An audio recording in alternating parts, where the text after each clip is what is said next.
Perso, j'étais pour les deux, donc dans tous les cas, je suis content.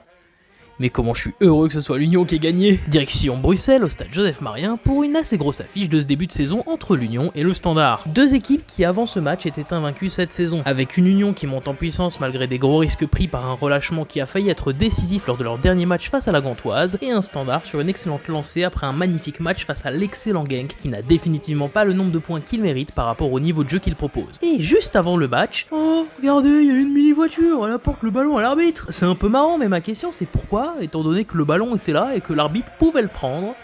Surtout qu'il a failli le prendre. Bon, ça me semble assez inutile, mais bon, c'est rigolo. Coup d'envoi à 20h45 sous les yeux d'un Sébastien Pocognoli qui, visiblement malgré les températures records en Belgique, garde toujours un costume noir complet, qui est certes très stylé, mais avoue Poco, tu crèves de chaud là, non? Dès le départ, le jeu va être assez intense, mais peut-être un poil trop, avec très tôt une faute assez sale sur Kevin Rodriguez au bout d'à peine une minute de jeu. Je veux bien que ça fasse partie du foot, mais c'est peut-être un peu tôt les gars. Dès les premières minutes de jeu, on comprendra que l'Union domine légèrement le Standard, se créant des occasions et pouvant essayer de capitaliser sur les individualités comme la vitesse de Nyang. Mais au bout d'un peu moins de 10 minutes, la balle redevient un peu disputée. Et bien que l'Union va se créer quelques occasions, sauvées par un excellent Epolo, notamment sur cette double occasion très dangereuse, le jeu restera relativement calme, assez partagé jusqu'à la 17ème, où après une action certes un peu crade, mais pas hard, Henry se prendra un premier carton jaune. Personnellement, je trouve que cette décision est un peu sévère et prématurée dans cette rencontre. Et si je dis ça, c'est parce que 7 minutes plus tard, après une action cette fois vraiment abusée, il s'en prendra un second et sera donc exclu de la rencontre. Nouvelle que le coach du Standard ne prendra pas très bien, hein, je sais pas ce qu'il dit, mais je suis quasiment sûr que là il insulte une bonne partie de l'arbre généalogique de l'arbitre, et même chose pour Henry qui se retiendra même de tabasser violemment une porte devant ce mec qui s'en fout complètement. Le pire c'est que juste avant ça, alors que le Standard revenait solidement, le score avait été entamé par l'Union après une assez belle construction sur le tas, rendant cette exclusion encore plus frustrante. Exclusion que la réalisation s'amusera à bien rappeler avec des plans sur un Henry bien énervé. L'Union se retrouvera donc forcément avantagée face à un Standard ramené à 10, s'offrant de nouvelles occasions, mais c'est pas pour autant que la fin de la première période sera simple. Déjà parce que ça reste le Standard, donc il se laisse pas faire et il se crée même de belles occasions, mais aussi avec Kalaili qui va se défoncer après être mal retombé, lui qui avait été très important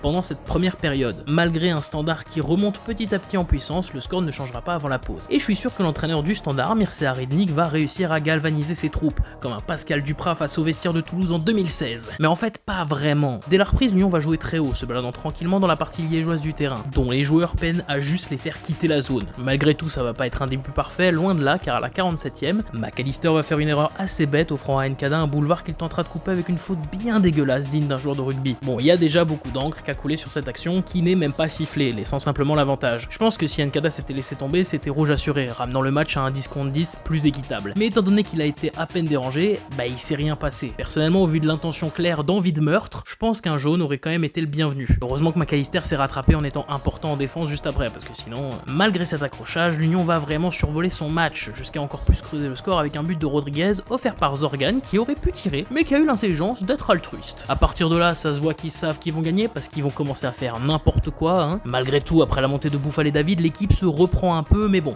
on sent qu'ils sont en confiance. David en plantera un troisième, et oui, je donne l'info comme ça, sortie de nulle part, mais voici exactement comment ce but a été diffusé. Oula, je t'interromps parce que là, la passe. Oh, ce but! Qu'est-ce que c'est que ça? Voilà, est-ce que vous avez vu la construction de l'action ?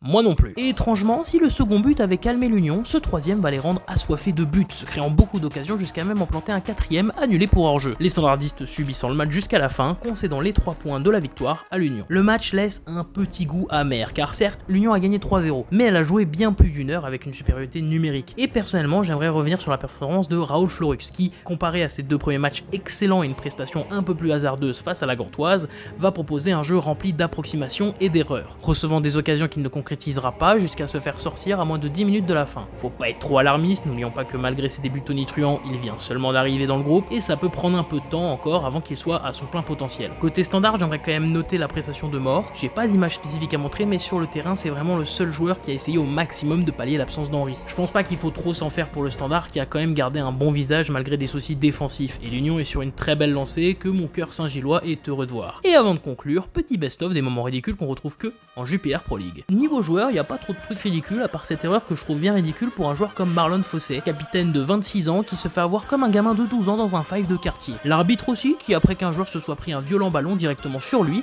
se foutra violemment de sa gueule. Ça plus le carton bien rude sur Henry, je vais finir par croire qu'il déteste le Standard. Et ce mec, Il y a rien de spécial, juste les commentateurs se foutent de sa gueule sans honte. Et retour avec le champion du monde de la Coupe Mulet, là au centre de votre image. En tout cas, pour l'instant, l'Union reste invaincu et le Standard n'a pas à avoir honte d'avoir perdu contre eux. Je vais vraiment finir par croire qu'on va tout niquer en Ligue des Champions, hein.